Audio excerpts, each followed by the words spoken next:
घर आया पूरा मुझे। বৌমা,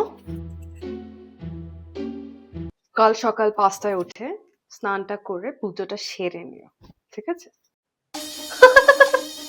আমি সকাল 5টায় উঠবো, আবার নাকি স্নানও করব? আপনি কি জানেন না যে আমার অ্যাস্থমার প্রবলেম? যদি সকালবেলা উঠে স্নান করলে আমার কিছু হয়ে যায়, তার রেসপন্সিবিলিটি কি আপনি নেবেন না আপনার ছেলে নেবে? বৌমা, হ্যাঁ হ্যাঁ মা, হ্যাঁ মা নিশ্চয়ই, হ্যাঁ হ্যাঁ সকালে উঠবো, স্নান করবো। বৌমা বলছি, কাল থেকে না এই রান্নাঘরের দায়িত্বটা তুমি সামলাবে।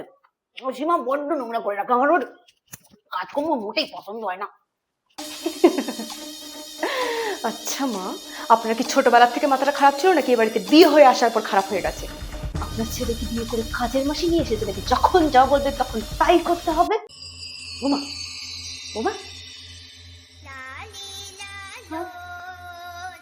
আমার নিশ্চয়ই, রান্নাঘর তো আমারই দায়িত্ব, নিশ্চয়ই করে নেবো। ওই গো বৌমা, বাজারে যেতে হবে তো। হ্যাঁ মা আসছি, এই তো রেডি হয়ে গেছে, চলুন। বৌমা, জামাটা একটু বেশি মডার্ন হয়ে গেল না?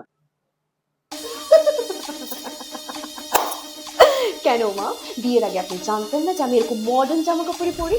তখন তো বেশ বলেছিলেন মেয়ে মডার্ন, স্মার্ট, এডুকেটেড, আমার এইরকমই বৌমা চাই। আর এই মডার্নিজমের জন্যই তো আপনার ছেলে আমার পেছনে ঘুরঘুর ঘুরঘুর কি করতো, তখন আপনার প্রবলেম হয়নি?